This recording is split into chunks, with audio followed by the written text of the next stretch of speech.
Hi everyone, good morning po sa ating lahat and then God bless po. It's Sunday. Kanina pa po ako gising. Kahit wala naman pasok, tsaka hindi na po ako mamamalengke ngayon kasi okay naman yung mga stock namin ni Aya. Yung right side na mata ko may sore eyes na po. Naghilamos na ako at nakapagpatak na po ng para sa sore eyes. Ma-irritate na po yung aking mata. Grabe na po yung pawis ko. Tayo na kasi nagpunas-punas na ako dito sa bahay namin. And then nag-uumpisa na akong maglinis. Hinihingal ako. Saya tulog na tulog pa po. 6:15 po ng umaga. Dinahandahan ko po yung pagkilos para hindi po magising si Aya. For sure paggising niya, okay na yung mga mata niya. Ako naman yung nadali. Pero okay lang, ganyan talaga. Nung Friday pala, nagkamali din ako. Hindi pala yun pag or hamog. Isa pala yung smog na nakarating na rin po dito sa aming lugar nung araw na yun, Friday. Buti na lang po hindi ko po pinalabas si Aya. Hindi rin po ako lumabas nung kasalukuyan may smog. Kasi grabe pala yung dinulot nung smog na yun.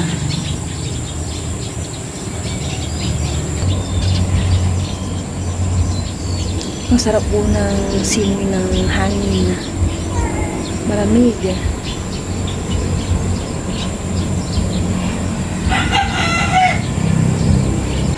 Samahan niyo po kami mag-breakfast ni Aya. Meron po kami dito sliced bread. Yung brown bread. Ito yung last Friday. Last Friday. Friday ko ito binili yan. Opo. Friday pala last Friday. Tapos si Aya, may pancit canton po siya. Pancit canton kami kasi medyo nilalagam ko eh. Inagapan ko na kaysa masayan. Good morning po everyone. Bago po kayong breakfast, pray muna ako, Lord. Maraming salamat po sa araw na ito at sa agahan po namin. Thank you po, Lord. May milk din po kami ni Ate. Tapos ito po yung palaman namin, peanut butter. Nandan po si Papa Ryan, gising na rin po. Cheers po tayo. Simona ka, magpapalaman natin. Bagay ito din niya. Gusto mo try? Tapos palaman. Isang beses, isang beses, isang slice. Halagay yung milk mo yan. After po na ito, maliligo na po kami ni Aya kasi tinamaan na rin po ako ng alam nyo lang, ayan, sinusunod ko po. Your eyes. Kaya, maliligo na kami ni Aya. Bukas siya magbakang na rin ito. Opo.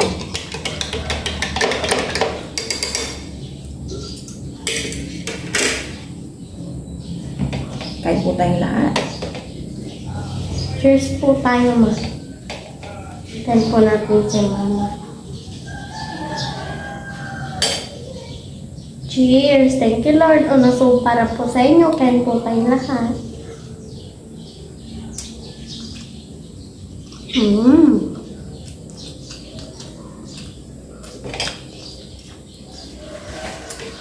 Mainit yan?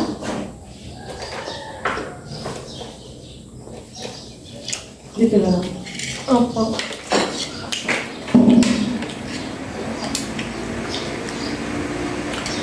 Makakapasok na po si Aya bukas. Okay na po yung mga mata niya. Pagaling na po siya.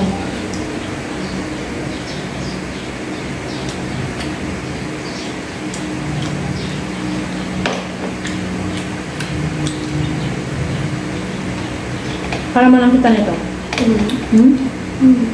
Para man kita. Ano? Sigurado ka? Okay lang.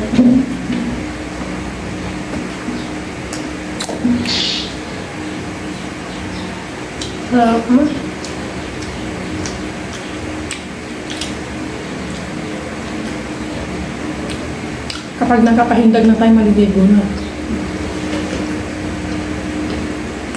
Tapos study ka na. Po. Bukas tanungin mo yung inaral nila nung Friday ba? Kasi kasama yung sa exam nyo sa October eh. By October yung exam nyo. Mamaya check ko kung anong day. Ha? Opo. Pag-aralan mo yung multiplication na with plus, ha? Ang kakalimutan.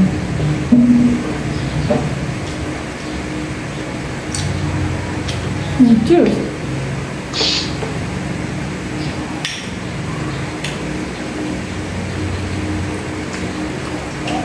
Nakaligo na po kami ni Aya. Fresh na po kami. Fresh na rin po ang aking mata. Ngayon lang po ulit ako nagka-sore eyes. Siguro makalipas ang ilang dekada. Kasi ang last na natatandaan kong na-sore eyes ako, elementary ata ako nun or high school. Tapos ngayon lang ulit ako talaga nagka-sore eyes. Kaya sabi ko sa nanay ko kapag kumukuha ng pinaref nila dito na ulam, kasi ako yung naka-open ng ngayon ng ref, sila naman ang naka-off. Wag nang magtagal para hindi na mahawa yung kabilang bahay kila nanay ko. And po si Aya nagpapapak na ng lansones, bigay ni nanay ko. And then maya sabi ko sa kanya mag-study na. Asim. Wala nang pula-pula yung kay Aya. Hindi ka na rin nagmuta no pagkatapos ng naligo no? Wala na rin na. Ano na po siya na okay na. Bukas magaling na. Pero tapusin ko tong araw na to, patakan ko pa siya para wala nang kuskus banunos. Maasim? Opo. Sobra? Opo. Magluluto na po ako ng aming ulam. Nakapagluto na po siya ng kanin. Mayroon po ako ditong sardinas, maliit na carrots, tapos itong bawang sibuyas, tapos 2 egg.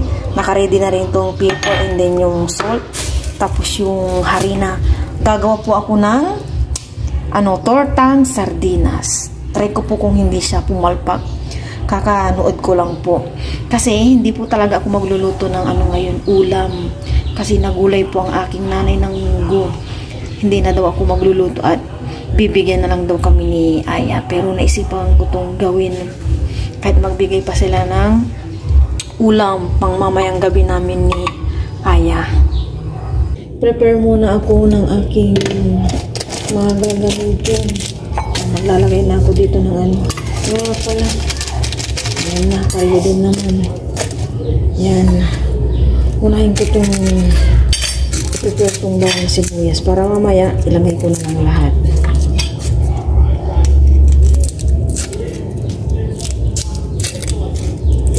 Next Sunday po pala, October na po, ang bilis po ng araw.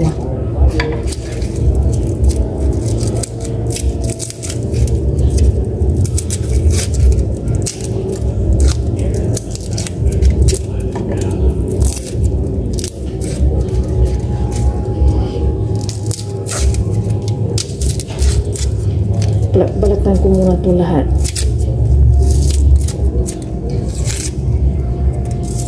Andyan po si Aya nanonood. Pinagbigyan ko pero last na yan. 20 minutes lang sabi ko. Kahit magaling na yung mata niya. Nakakaiyak tong sibuyas. Pakalagay ko lang to sa ref kahapon yung carrots. Fresh na binili ko. Tapos ngayon, grabe na po yung lambot niya. Parang di ko na po siya mabalatan tuloy. Yan na po yung na-prepare kong bawang and then sibuyas. And then si Aya, tumulong na rin po sa akin dyan kasi nag-stop na po siyang manood ng TV. Kaya tumulong na rin po siya sa akin. Ang gagawin ko dyan sa sardines, ang kukunin ko lang po dyan yung laman. Hindi ko po isasama yung sabaw. Itong video ko na po ito, hindi ko po alamin, nawalan po siya ng original sounds niya, kaya napa voice over ako. After ko po kunin yung laman ng sardines, dudurog-durugin ko po yung kinuha kong laman. Tsaka ko lalagyan ng mga pampalasa, salt, paminta. Yan, ganyan po yung anong ginagawa kong pagkakadurog. Tapos, mag-ano ko dyan ng 2 itlog na large. Tapos, ilalagay ko na dyan yung bawang sibuyas. And then, yung carrots. Tapos, 2 kutsarang harina. Wala po yung tubig. Yan lang po yung mga niya, ingredients niya. Napaka-simpleng gawin lang po niya talaga. Kaya, naisipan ko po siyang gawin since may mga, naman po ako dito sa bahay, mga ingredients. At ang dali-dali lang niyang gawin.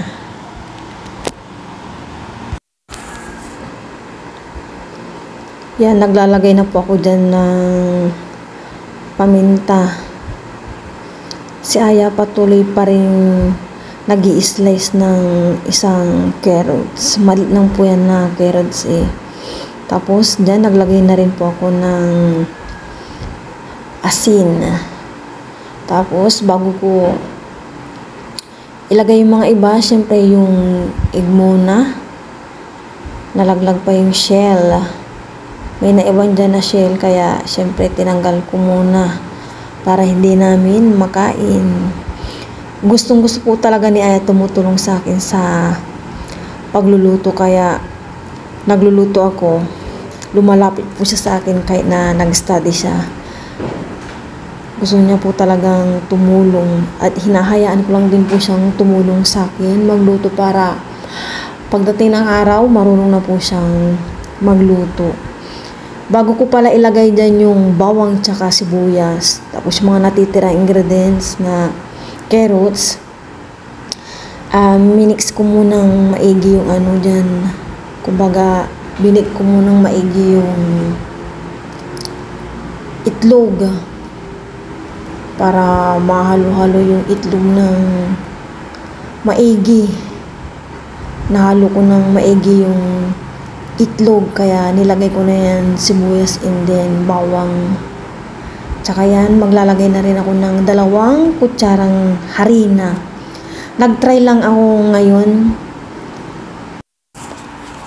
Siguro sa susunod, gagawin ko ng 2 lata yung sardines para mas marami kasi kahit ako rin po na gumawa, nasarapan, and then si Aya gustong-gusto niya. Iba po si Aya pag nagustuhan niya yung isang pagkain. Gustong-gusto niya talaga at babalik-balikan niya at hindi titigilan hanggat hindi maubos kapag nagustuhan niya yung isang pagkain. Yan, minimix-mix ko ng maigi lahat ng ingredients nalagay ko na at simpleng ingredients lang niya. Solve na ang pang-ulam, yan yung tinatawag na tortang sardines. Magpiprito na po kami ni Aya. Ito na po yun. Maglalagay na po ako ng cooking oil. Dami niya ng cooking oil, ma. Para hindi magkadikit-dikit. Excited na ako yan kung anong kakalabasan ng ating tortang sardines. Mainit na po yung cooking oil sa kawali, kaya maglalagay na ako.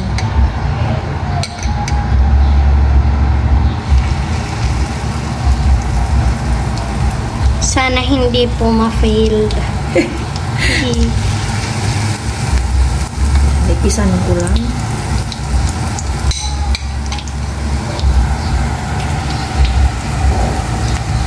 Mahinang apoy lang yung ating timon. Tama na muna yan. Check po natin kung pwede nang baliktarin. Uy! Kailangan natin yan. Ay, mabaliktarin. Sandali. Tinidor.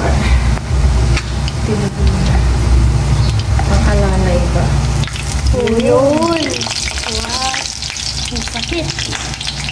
Napilamsik ka na kung ito. Yung isa. Ang patay, bago-bago ba hindi pa pwede. Yun. Wow. Nagtatakam na po ako. Masustansya rin to ya kasi may ano, carrots, bawang sibuyas. Opo, ma. Ito na po yung naprito po ni Mama. Ito na po yung last batch. Tikiman portion na po. Excited na po si Aya, kaya sige ya, tikman mo na anak kung anong lasa. Mainit pa, ma. O yung ketchup niya, sausawan. Maghati ka ng ano yan. Ano ito? Ito yung sakit. Opo. Hatiin ko po muna. Iusog ko po muna yung sadya. Excited na po akong tumikim. Ayan. Cheers po, ma. Sige, go. Unasog para po sa inyo. Kain po tayo lahat. Kuha din lang. Ito na po yun, oh. Sarap. Sausang dito, ah. Sarap. Oo nga, ang sarap. Ang sarap po. May hindi na po ako pang ano niya, Aya. Pang ulam, pang baon. Nilagay mo ito ng paminta, ma? Meron, ah. Sobrang sarap po. Hindi mo na malalasahan yung nati-hati namin ni Ayang maliliit na bawang Carrots. sibuyas na din carrots. Sarap. Inok ko na. Nandito na yung isang last batch. Sarap. Sarap, ma. Nasarapan ko si Aya. Isa na. Ito. Nalaglag pa.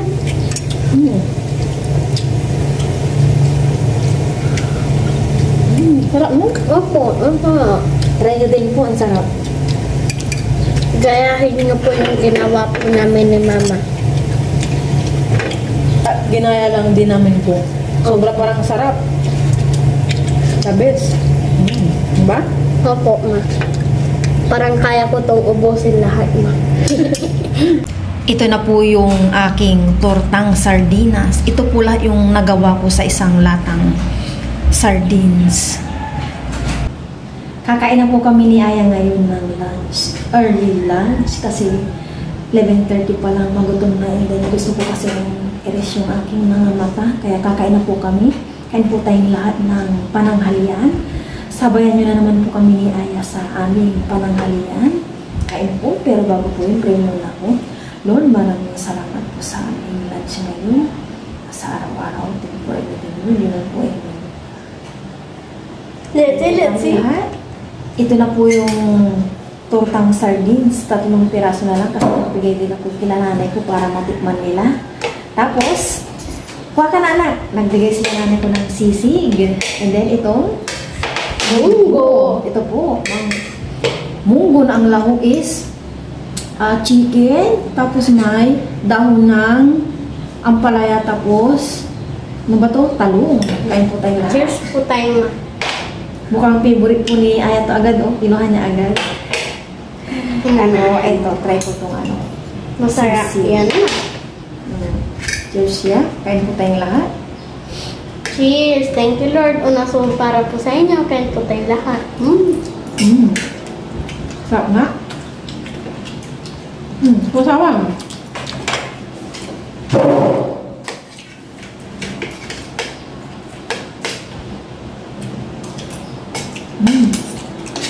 Sarap ng sisig. Opo.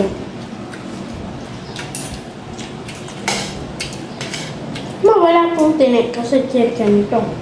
Ayun. Ito, ma. Walang tinik yung pork yan. Yung sisig. Opo. Kalawin ko po itong munggo.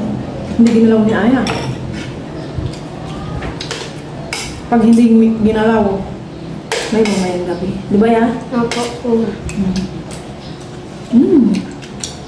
Sarap po ng ulam namin ngayon. Yan lang masarap yan. Lati-lati pa, ma.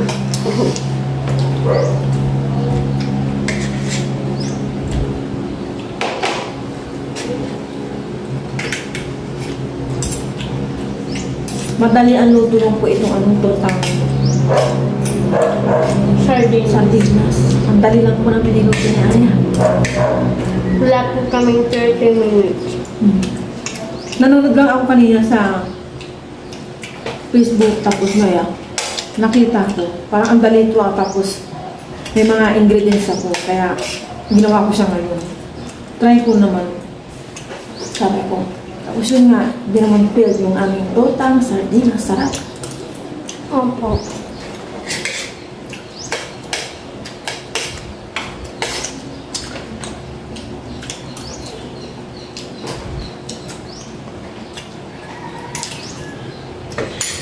Yeah.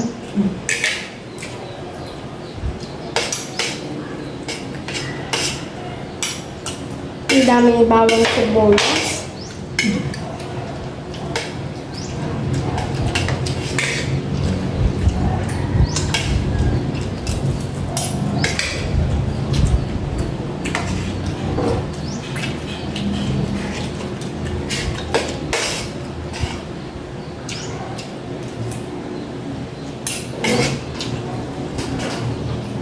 Linggo. Ano? May gabi, no? Opo. 3 putahe. Kulang namin.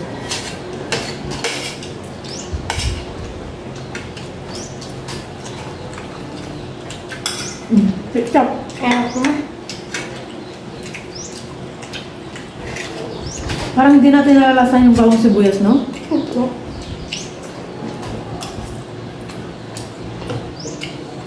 Sarap. Kaya nga po. Tansyahan lang yung aking ano eh. Nilagay ng mga pampalasa.